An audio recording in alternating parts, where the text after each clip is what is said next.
Can you believe that Rick turned his cargo trailer that he used for work into this lovely cargo camper? And can you believe that the renovations took 2 weeks and only cost $3,500? In this video, Rick is going to explain the process of how to make a cargo camper. You sit down and maybe start out by making a list of the features that you want this thing to have. Some people are only going to use it for short-term camping, meaning a couple days here, a couple days there. So they may opt to do bunk beds in it, for example. Me, I wanted a larger stationary bed. That to me was important. I wanted at least a partial indoor kitchen. I didn't need a built-in stove and oven, but I did want a sink. I wanted a refrigerator inside the trailer, and I wanted counter space to have a microwave and to be able to set up a hot plate or a stove on the countertop if I had to cook inside.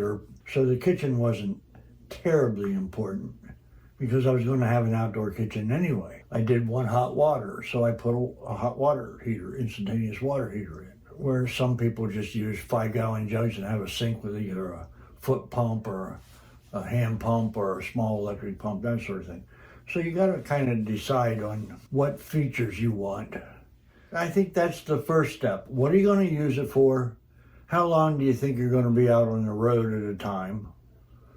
And then look at what you think. Just try to visualize what life would be inside of a box and what all amenities your box should include. So once you have that down, then you can look at maybe drawing just a rudimentary floor plan just to show how things would fit inside this thing. And then you start to go from there. And that's when the real fine-tuning design takes place. With me, I drafted to scale sketches of both the floor and each of the walls. I actually did an elevation drawing of the walls, what it's going to look like with my cabinets and countertop and the nose, where the windows are going to be, and the light switches and all that on the side wall, the air conditioner on the back wall, and the couch bed.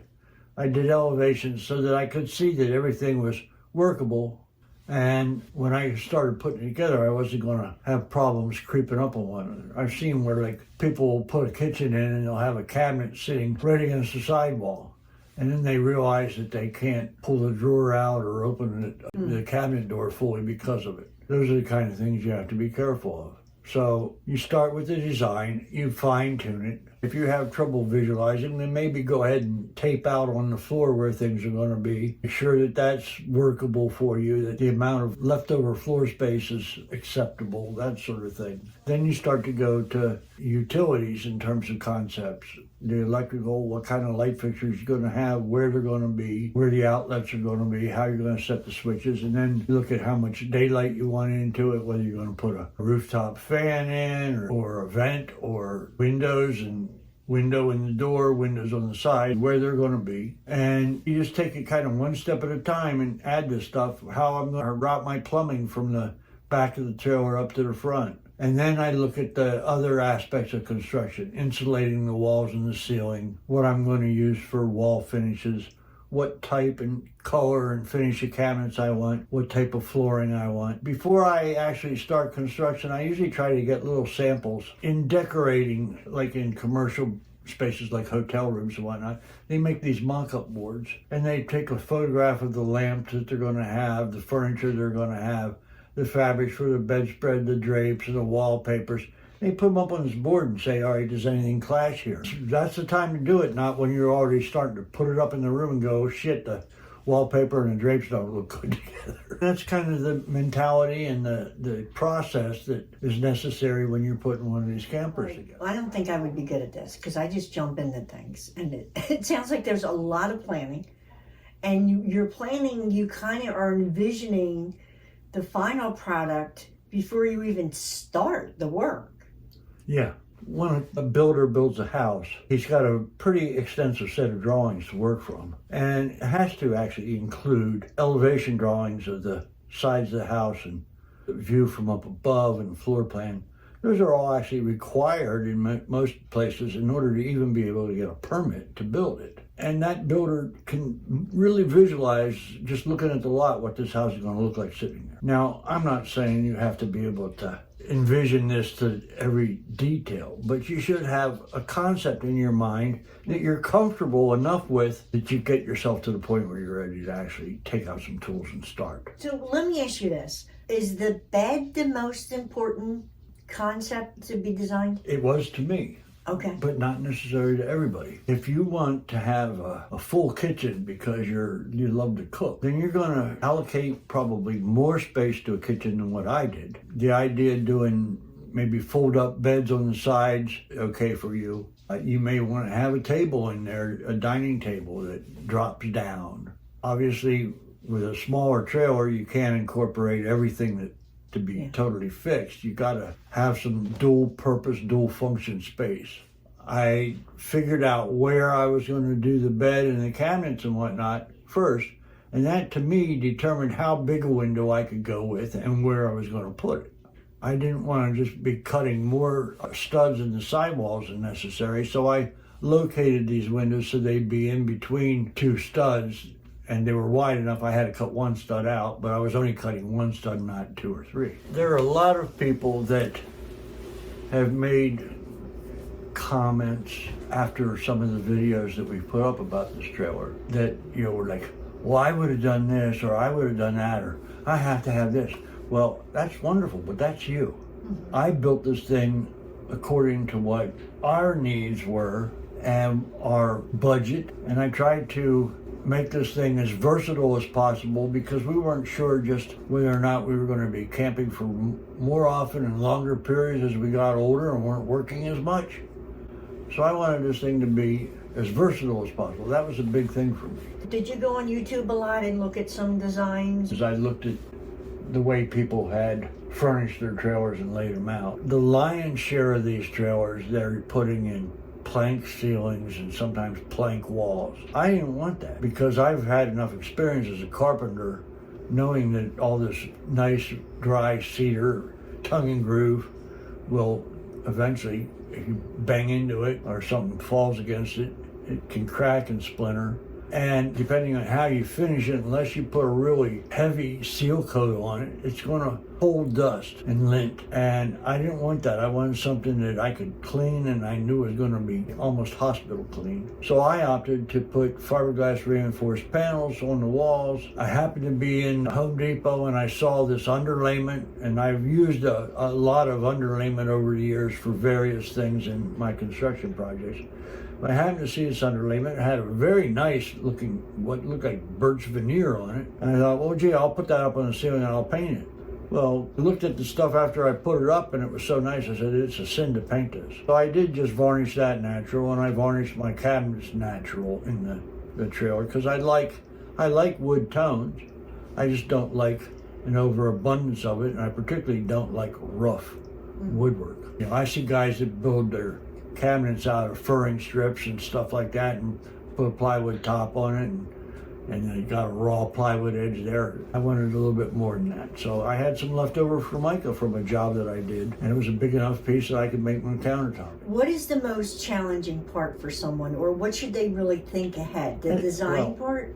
That depends on their skills. All right, let me give you an example. As far as design goes, we ran into a guy down in the Keys. He had done a cargo conversion. And he spent, I think he said it was at least 3 weeks, if not more, just in the design stage before he ever took out a tool. Yeah, moving the tape around. Yeah. Now me, I probably spent less than a week total. It'd be a couple hours here, a couple hours there over the course of a week. So I got maybe 10 hours in the initial design stage, so I pretty much knew my layout. It wasn't a final design to the inch. So I had to work it as I went along. That's my way of doing things on this particular project. For me, none of it was difficult. For some people, you may be afraid to tackle the electrical or the plumbing. That's what I hear the most of. I don't know anything about electric, I don't know anything about plumbing. I would do this in a heartbeat, with my trailer, but I'd have to have somebody do that for me. So if that's the case, you got two choices. You can either pay and have somebody do it for you, or find somebody, a friend that knows something about it, let them help you, or you can learn. You're never too old to learn. If you get into a bind, then you get a little bit of help, but basically you can try and do it yourself, entirely. If you're relatively handy with your hands, there's no reason that you can't do all of the trades. It's the knowledge that you're lacking. And knowledge is relatively easily obtained with the internet and YouTube, yeah. But there's still a skill with using the tools and doing something you've never done before. All right, from working construction for years and years and years, and I probably had 500 different employees in my crews over that time, because I used to do townhouse and apartment complex projects where I'd have 30 guys in a crew at a time. The biggest skill that any of those guys, and they were just carpenters, but this goes on to plumbers as well, and electricians. The biggest skill that you need is to be able to actually accurately read a tape measure. I had one guy. That leaves me out. I had one guy in all that time that would take a tape measure out and he'd go, it's 59 inches and 5 of them little lines. If you know fractions that you can measure accurately, you'd be amazed at how successful you can be on this stuff. That's probably the biggest challenge, is being able to accurately read. And then of course, maybe doing a little bit of basic mathematics, trying to figure out how many cuts you can get out of a sheet of plywood and that sort of thing. Well, here's the thing. If you're making a camper for yourself, I mean, unless you're a perfectionist, it doesn't have to be perfect. It's what you're willing to accept. Well, all right, and different people have different degrees of perfectionism. Yes, and different standards. And I understand that you're at a professional level, your work, where other people's wouldn't be. If a guy's doing a trailer just to take it out hunting, and he's not a skilled carpenter, and he's not that neat to begin with, he's going to come in there with muddy boots and put them up on top of his counter. He doesn't need the Ritz, and I understand that. Well, I don't think we have Ritz. We have professional craftsmanship, but I don't think we have bells and whistles. No, we don't. And bells and whistles have a dollar amount attached to them. And here's the thing. You know, you take that camper and go out, whether it's a rustic camper with a fold-up cot in there, or ours, or someone's top of the line with all these fancy bells and whistles. It's costing you the same to stay there. You're in the same environment in the woods. So it's what you really want, I guess. Well, what's the number one goal of a trailer when you take it down to its basic concept? That's to be able to sleep in it and wake up in the morning. Have enough ventilation that if you fart during the night, it's not going to drive everybody out. Because I don't know. I don't know construction. So I think it's insulation and then walls. Well, yeah, you've got to work your walls from the inside out. So actually, the first thing with mine was to run the electrical. What about the windows? When do they go in? Well, they go in early, but with mine, the first thing was to run the electrical. I knew where I was going to run the plumbing, and it wasn't inside the wall, it was outside the wall on the ceiling, so that wasn't an issue. The electric had to go in, the insulation went in. Once I had the insulation up, I put the ceiling up. And then the plywood that was inside the trailer, which I had taken off the walls in order to put the insulation in, that had to go back in. Once the plywood was in, I had two choices. I could go to the floor next, or I could actually do the finished surface on the walls, which is the FRP. And I think I put the FRP in next and put my floor in last, so that I didn't have any problem with damaging it. Then the cabinets go in, and you put your wall cabinets up first because they're easier to hang when nothing's in the way. Set your base cabinets, countertop. Then you install your devices. You put the receptacles and the switches into your boxes. What is the skill level to do this? I mean, is there special tools? Is there a lot of skill level? There are a lot of specialty tools, but generally only a person that works in a trade is going to own those. I mean, I had a miter saw, power slide compound miter saw, 12-inch, that I used during the construction of my trailer. It was a $600 saw. Now, the average person doesn't have that, but you can go and buy a Ryobi battery-operated miter saw and make miter cuts.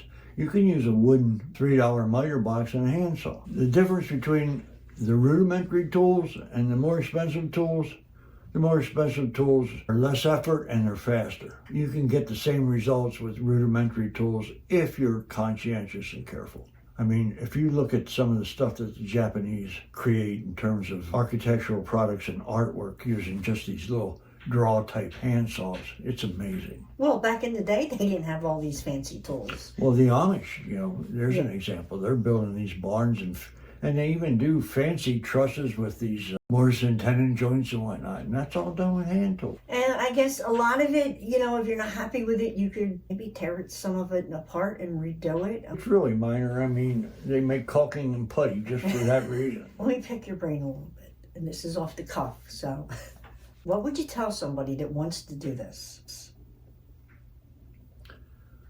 I would tell them, first off, if you have trepidation about it, stop looking at it as a shotgun thing, a big approach to it, and realize that any job at all, any journey, you break it down into individual steps. And those individual steps are doable. And the amount of money that it will save them, like doing it themselves rather than buying a camper or paying someone to do it, would be huge. Right. And I got a guy down the street from us that bought a camper 2 years ago. Yeah. And it's a pretty decent sized camper. It's probably about a 24, 26 foot at least. I saw him outside yesterday. He's still in the process of tearing this thing apart and redoing the interior of it. So a lot of guys that have these ideas about buying these old campers that have, sustained a lot of water damage and that kind of thing. I would rather any day of the week take my cargo trailer from scratch and turn it into a camper than I would want to tackle one of these things where I gotta tear the rotten floors out and rotten walls, and then you find out that they got siding damage on the outside and you can't find panels to match it or a door to match. Would you do another one? In a heartbeat. I think people have asked you this. Could someone hire you to do theirs? I don't know that I really would want to hire out and do a complete build for somebody else. Now, I'd do another complete build for myself, but I would be willing to help someone else with doing the plumbing or the electrical or make up the countertops for them or that sort of thing. Yeah. But even with the cabinets, I could have built my own cabinets in this trailer. I haven't built a kitchen cabinet since the early 1970s because labor was cheap enough then that it was feasible to do it. Now the labor is at such a premium, and I'm retired. I want free time, so I don't want to spend a week building a bunch of cabinets when I put this whole trailer together in 2 weeks' time. Yeah, well, I think we had a trip scheduled, and I was really tired of lugging all of the camping gear, and it just made sense to make a camper out of the trailer that you really weren't using that much. So you did it very quickly. I hate to say this, but for once, she was right. I'm right more than once, you know that. We camped in the camper one time before it was converted. I think there were tools over my head. Right. Well, if you take it out and test it, a lot of people say to do that because you kind of get a feel for it. Yeah. Like what you want and where you want it. Yeah, it's not a bad idea. If you buy a trailer, go sleep in it one time for overnight at least and see how it feels. If you're claustrophobic before it's finished, you're going to be claustrophobic once you get all your other crap in there. Well, we're really not in the camper very often. And what we do have is that canopy with a big screenhouse. Right, I'll put a link to that. And we love that. That's a 10 by 10 room. Put it up over your picnic table, or you could leave the picnic table outside and just put, chairs and your ice chest and maybe a small table in there. It's very versatile in that respect. Well, thank you very much for letting me interview you. I know that you have showed a lot of people camper and we've done some videos about it, but I thought maybe some people might have had questions and this way you could go more into depth and it could help them out. So thank you so much. Okay. You can just put them in the comments below if you have any questions. Be sure to watch this next video if you want to see more of the camper. Take care, guys. Happy building. Thanks for watching. All right. Take care. Bye. And get started. You all come back now, you hear?